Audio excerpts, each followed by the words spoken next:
India ram puma ruilo trucks kan ti hi alo re he na du ta na malanga kalme ti kania sumi malanga swani MHCP te andel ve hi alo me ma tin hen thak ani na pot siam le in ala sarkar ko MHCP te ring to em ma mizomu te na kan tho theng sia te mizomu te na tam tak an lo tho to na te MHCP kan shwai pu te malang tam tak an lo to te sarkar hiani at mai hak lova chu wang chuani he program koi mo tak mai nasha mukti bharat abhiyan dia po hiani MHCP te hi min ron te ta alo mani chuan zari na hiani hei karin ha aya thadnem in local koma alo mon nei ka sia a bong on MHCP te in puiting le mea I alo kal te po chu wang chuanin lo thu kha ka soi ni sema kan zan hun arei lo nan kan soi chho han mon mo langa kum som li nuai lam kan omem kum som li nuai lam kan om lo mo kum som kan omem kum som li nuai lam ban khara o pakhat patni patku pali panga chu mani chu kum som nuai lam ole alo mom le mai itani zani na hian rui thei thil em ma ti lo giúp lệ buồn ép mà thì nó giúp lệ buồn mà phải tìm cần ôm em phát trả em giúp lệ buồn mà phải tìm phát trả về rằng cái hồ sơ nó có khát nị thung li nga sa li ra quá sốt phát sốt mà sốt phát tum sốt bali ô phát trả về sốt ba cái chia tên là nga của phát cái ý rất nhiều à vì phát đủ phát cái ini adalah katil telo ni susu ketika kamu ditani sebab suami zani layan ni buat tak ilah zani na local form hi mi somnga ain kan tammi thia mi som panganai ni ka ri thil tilo an ditani abaro MPO chu ri thil hian in min ti chena sa to sia sida khan kan president ni soya go in khanin governor hum kan manga hemi naksha ki bharat abhiyan program hi governor na headline zorama kan nam tak sunau te vai kan ti te na ma an lo la man program kha a kick off na a hon na hun manga chu tilaya chuanin mithiam te an lo kala doctor te an lo kala wa ka ti chia dan te amilem nen min entira khang chu kan soi ve vak lovanga amelo chu zani na hianin kan zawaya kan shiat nun turle kan tu le kan fa kan shiat te kan chen om te kan shil hi amai ni chumi chu jak kan ni tani mizoram kan sang fulor lak ang tia veina thu ron soi tu doctor thiam tu kha alil ru kha mani mizoram anwan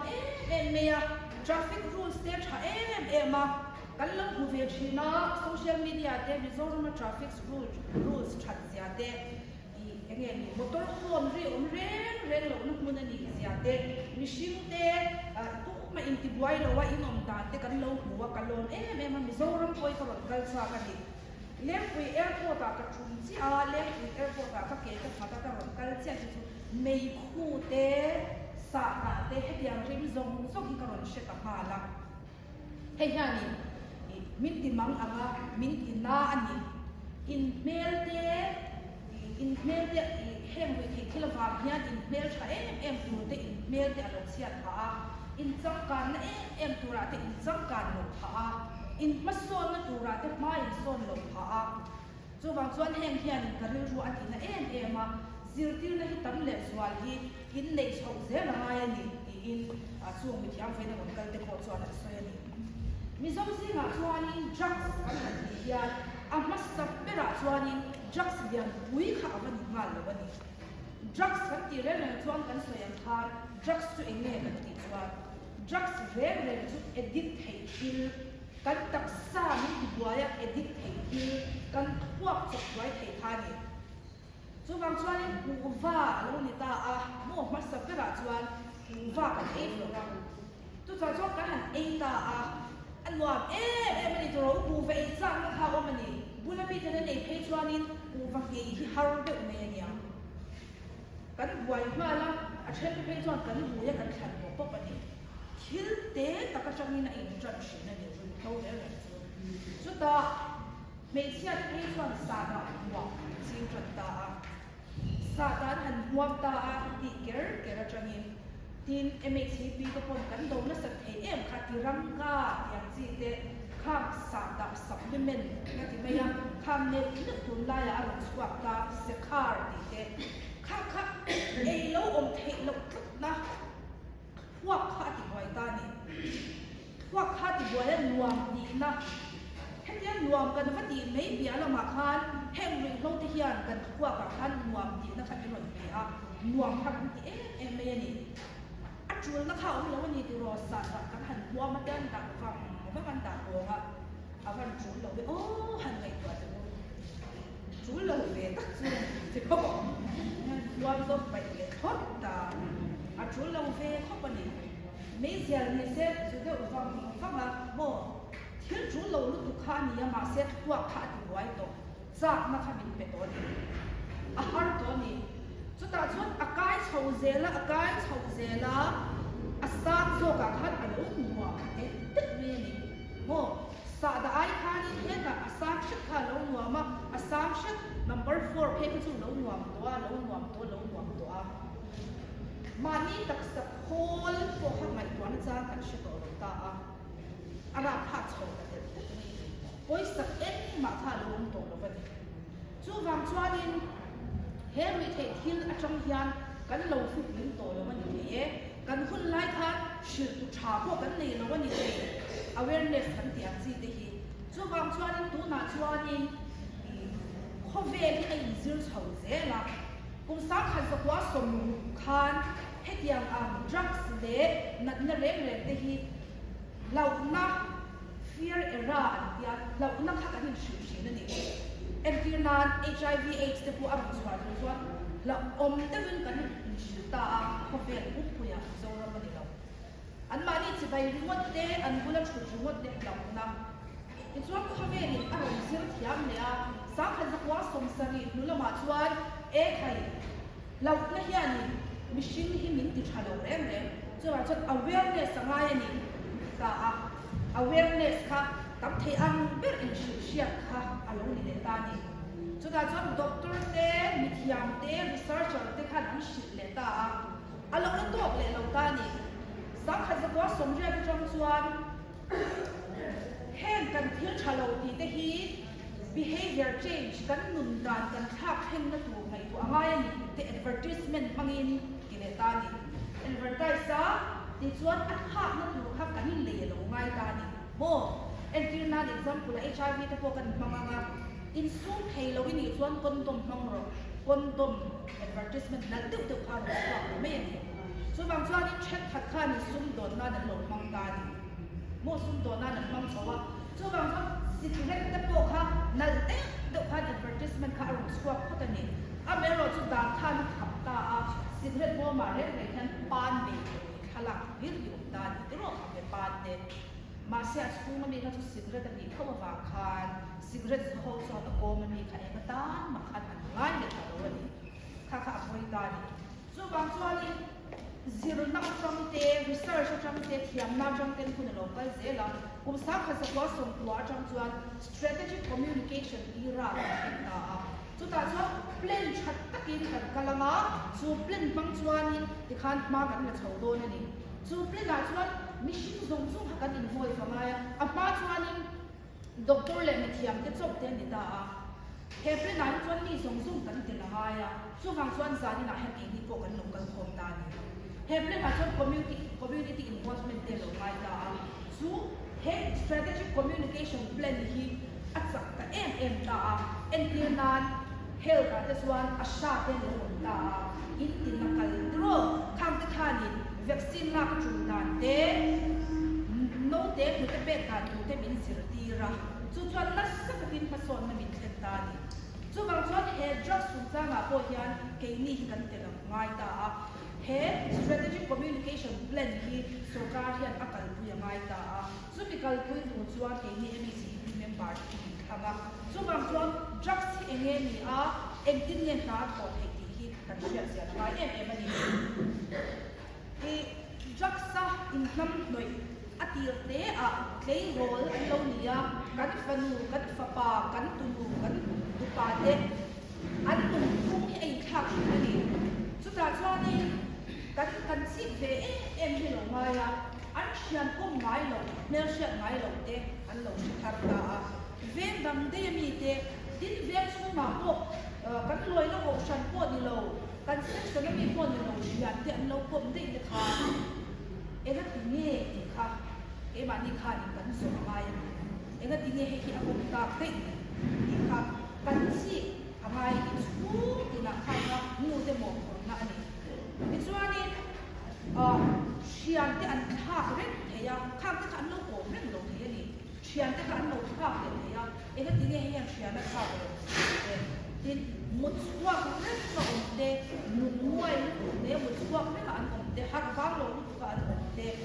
Tin maniya rumo om kep te, toiletary tak an umang si te. Tin an hay ko ta lo bang te si hay ko te til thei hil sha te bang si te khang kan lo si ka ngai ni chu an mun bung chu mi thiam te na he tiang drugs ti te mun khunga an ron chu ania hem mun khung an ron nei vai ki chuan atira khan kan lo si pui ve e bangai ni ki chuan an mut te kha achang le an thinarim thut thuta ti tam pak te khatiang te ang chi ya te tin trong te hi lo fia lo wa engoma dam doi wi nei te hianin trong te fia lo wa kha te tin in lama an hotline fo ang chi te khanin kan si ka wa ema kan shachwa khovel hi again kan rin phak ai ini po no bang te ni mai la kan khun lai ai kan khovel te atham mo so ni chu technology pa son na ba ngani no bang te kan fa te kum thum sikul la kal lo kum thum li po sam chungin an trong te to na Mizoram ani tak ni to na ya chu wang chuan kan rin phak ai hian kan tu kan fa te hian thil hi an shena sa chuan thil shen na sa ta chuan moi me lo chu mai me tu ni kan ni lo wa he ho hi wi lo wa hian an fi ni mem ti hi kham sia ka han sai zong so ma tram khanin kan lo si khu pe ran kha apoi mo ani to pin no no lo ke man kan lo trong te ko ni thap kan wa kan ma ba ani lo na lo ami ko ke pa la mo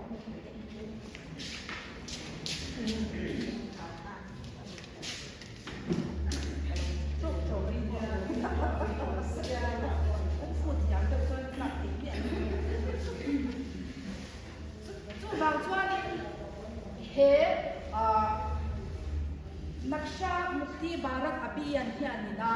atum bulbui berju drugs te hishiat sianga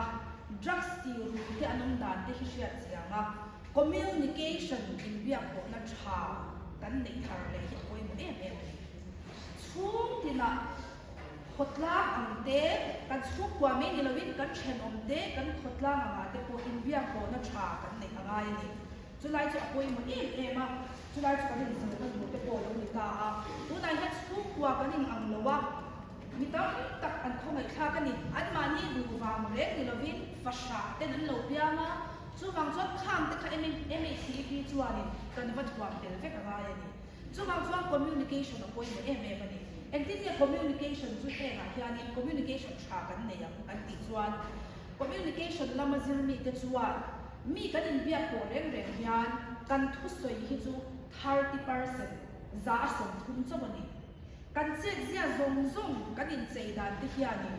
adam za som sari hi akem zo ani chu wang chuan zalina ko MECP kal khom kan nia chu wang chuan wan te kan on ta ani zani na in ma thu ka ron sei do na wangin puan te ka ron dia e khan ka ron sei ni lo sen zani na hian ji ki kor te ron hade chuk ta ila mo ni ki na na thona ka ka khan min en dan kha da ma le do chu communication chu alo ni ta ni chu ai zani na hian in sa da hua po mo hian thu ron sei ta ila mo ka thil sei tu ne na ai ni lo le ta lu tu ka ni khát yang thế thì con cho verbal lệ non verbal kan ti sun ta non verbal he kan thu soi kan trong kam le kan soi hi chuan za som thum cho ke ni adam som sang te hi kan ni ai contact kan ti kan ni la la te he te mai the hi na han ti chan ti te hian an khoi khak e ma sho man ti ya re the hi ti te bon mi ta han en te hi an sakani mo kha ba khani chu chu kan shia ya ku ya ga ya tin zo na kan zo da na te po say the women chang chi le yes or no close ended le open ended kan ti ta ni zari na soi a to m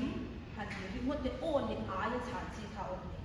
o le a ya chang chi zo a bia a chama bia ma saka chu ta a se ya chang chi ya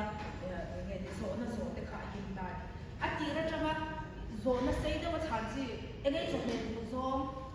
fakk ha chi kha de lo ta ni mo zari na so me in em o atu yem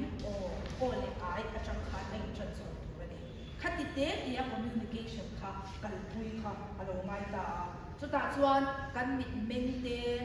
kan thu sei da ni nu hi chu kan ri la tu ya ama ko pa fa te kan han nei ya ni vi te try hi lo wal ta enga mo han siam boy phe chuan kan ni ve ka an vai mulat lai zai dam te ko hi ti de try shi na chu wa chuan kan oki te kan o kan la na te kha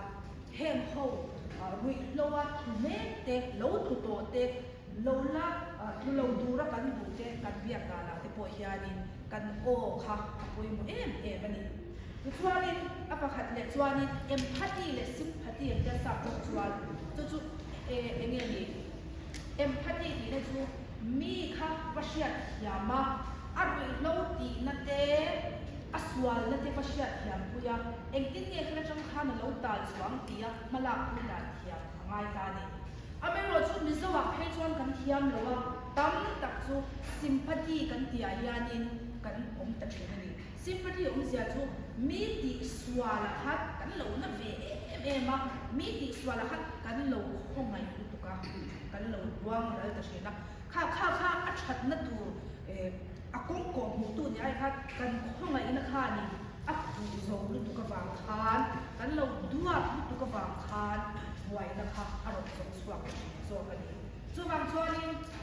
kan hen kan en kol kan tu kan fa ti zinga ko an lo the ni kan chhuk te zinga ko an lo the chu wang chuan hen kan en kol na ko ma hian an mani kan va bua in kan va bua swat thona ni lo amero chu shiat hiam na ne kan yama khongai na ko kan ne yang amero chu an kal ne ze dan tu plan pui thei tu ra kala pui thei tu ra ke ma ni kha kan ok khau ve kan in chi pa khau ve ngai ta ani chu ta chuan kan thiang lo shina kan khomai luat ta shi chu ti lai chu apoi em ma chu kan in sir thara ta apoi mo ne ani ti chuanin me chia te le wi flow te ti ania kan thu pui hi sa ni na ya me chia te le wi flow te apoi mo em chu tu ta hian ni ti ni chu in ni vek to a kan thil ti to hi kan lo sim thei lo ni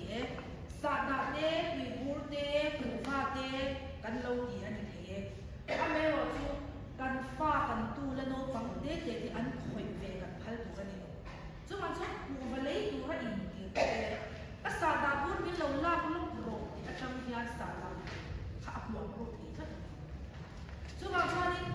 ke ma ko hian a ru thei ang vera ka ti amai tu ani ti ha kan sia da mai kan ko hian ku va i tat wa sa te ha ti tat lo chuan kan ma khan ka pi ma hian ka sa mai no kan tu khanin asa na bur la tu ra mi ti fo chuan wang ru tu ka ta ni mai no chu sa da a chang chuan tu ngai tu ve chang ka to si a nang ni chu mobile om ma de ya pia ma se lian vek to ni a tu le kai phone mang mang pan vit khai ni anga tu lai chang thar chu ani to lo an pian ti lo changin mobile la din kan hoi to ni chumi ni ma chuani hil an she em ni ka sha tu ni hil an she em na ka ra khan ke ni ka akong tu a khoi hil tu kan lo ni an ti ka khang te ye chang khan he ta sa ta chang khan he ta number 4 drugs kha a them chho te ni ka kan sha tu ni so bang chuanin kan soyang khan ke ma ni ko in asim hei thei hi tu kan sim ngaya kan tak sata na chalawa mel hi ati ema roi thei hil ti le ti lo mel ti ka ra dania o ati china kan zu te po hi ka hau chuna sa na huwa mo hi a chu na hi wa lo ta ki o hi ka ti china mel ti che ema hei Mizoram kan han bela an hahin o varsu lo mel se te inyaya mel se te ni amera chu at fai vum mai ni enge kan ti chuan ni ti thilan khoi lo pa ba ni chu wang chuanin asim thei chu kan sim a hun ma chu ti lai chuan ui thei thil ti te hi kan swem khan na chi khat ani a an ni ko han sho man ti han ko mula han ti mula sho man ti hem chang ui te hi kan ti ro ni a ni si da communication kan swem khan an mani bia ko dan tu le an mani kom dan tu te kan swem kha khatiang khan kan ti ama tin chu mi bia la ma chuan kan tu kan fa te le thang le thar lo ui ze tu te hem lo la ka hiani kan ben khatama kan zo ra hi nuam le zual le masol le zualin kan lo siam thei don ani a sumi siam na ko ma chuan ke ni MHCEP te hi kan boi mo ma chu wangin zat ina tang hian mi mal thau ang te a unit ang te a branch ang te a headquarters ang te tharin ma ila le ku kha sai ka me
in family nung anwa bogruak anwa in friendly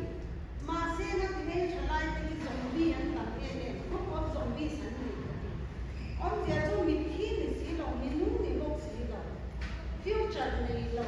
kan tu le fa ten tam chuan in ting e zong ram hi kan thana vai ni ta kan ni ku ta ni kan si le sa te kan nu te to an wa mai ti ma se kan future ki upright to ni ku ka pa ni so mi om dia tu nu te kan chan hai nu ina kan ki tak tak kan pa ko in ni nei chu chu kan sia mai ni when ni ya ya ni me chi pi ni ba ku te nasa le wala pe chu yan yan ni ma kan mi ma sa te na lo ti ama an tu zui ge tu ren ka ri song me me ze ro ni me chi pi lo ko se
Suadin MECP committee natin han rails o wama nang mani so khani ne kati chi so khani in shadon so khani kada khani nei suana te in han so kho mama shen khachu rui lai la mai chi lo te ko o mama ni sampe chi te ko a fem su khachu in shasiam so in kanina aka a chan ne me so na chata ka dia in tamma sabe to in kashima MECP committee ma sapera in agenda atan การก็ตีถ้ากันทุรนกินซุนี่不让整个快乐呢。เอาพิจารณากันก่อนเอ็งเราป้ารู้มายันเรตักอันอมชีนะรู้มาเตอีมาเนียอินคุ้งชันอันตัวตีเตอิรอนสอยฮามเดป้ารู้มาเตเรเกี่ยววันออกมารู้มาเตมานีอินคุ้งชันอันตัวตีอาฮามเงี้ยอันที่อันเองทำโดยเงี้ยเองทำโดยเงี้ยอันที่injection เงี้ยขัดยังรีเราช่างตีเทผมอันเสียค่ะ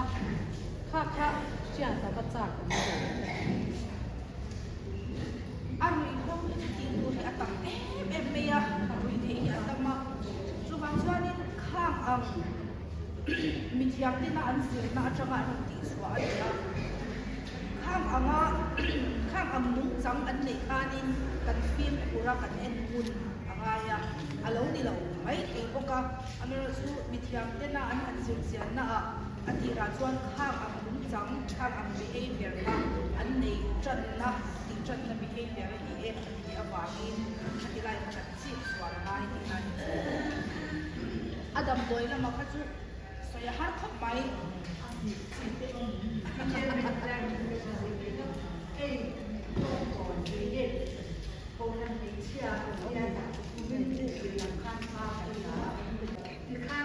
้างอังโค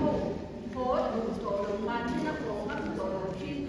มาลาบนะที่ขันซาเป็นอะไรคะเอ็มที่เด็กที่ขันเดียวที่ไม่ชี้ที่โซนนะคะที่โพสนั้นข้างอันมันนี่เลยเราได้โพสโพสต่อไปเราที่ท่าก็ยังพูดนะให้บอกว่าหันได้เส้นหูได้ที่ถ้าเราโซนมันลาบได้ที่ออกเส้นที่อัปเสียออกเดียวออกเด่นมานี่นะพอดำโดนเทหรือที่นั่นจีบเราในของมันโตมันเสีย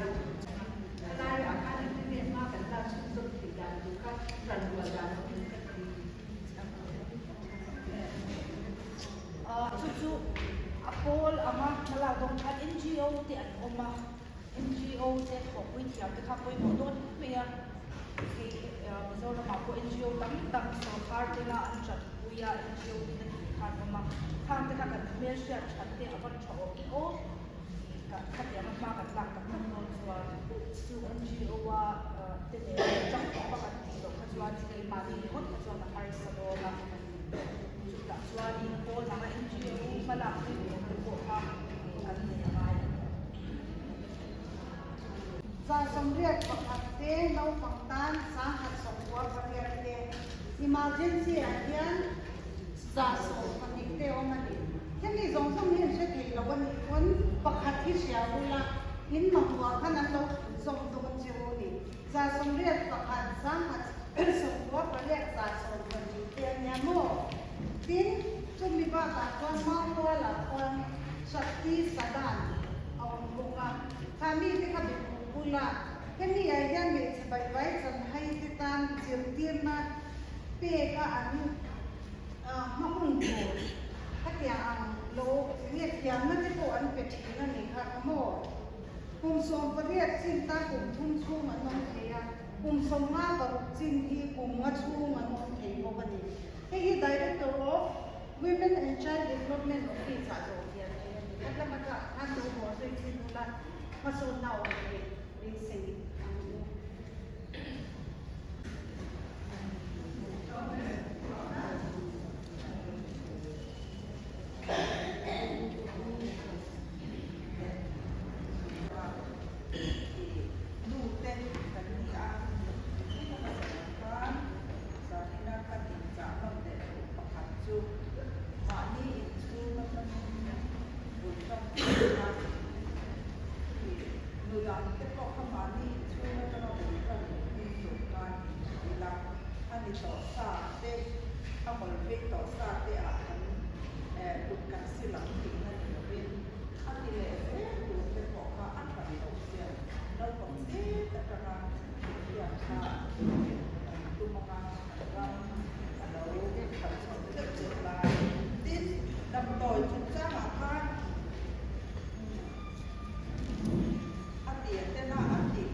trong đi thì nó thì màอย่างพ่อข้ามีตัวข้าเราไม่เคยอาเมนจุฬาเอ็มไม่กันสวยน้องก็รู้ว่าเป็นเม็ดตินจูอีชุ่มติดนอกความติดติดไม่รับอย่างที่ก่อนอันเสียเอาไม่รถชุ่มนี่รุยเทกิละอันมันเทสองซึ่งอันจันติดนะเอาทำมาอันมันเทสองซึ่งจูที่ลุงที่เดียร์อีเราต้องรับประกันกันมันกับเต้เล่ดับต่อยกันมันรับกับเต้เบลดับต่อยลูกกับกันมันที่บอกว่าอันนี้ก็ถ้าอันเราบอกว่าอย่างเด็กเราถ้าอย่างนี้มีเบสเสียงอันนี้เราก็จะบอกว่าชุดหัวตัวนี้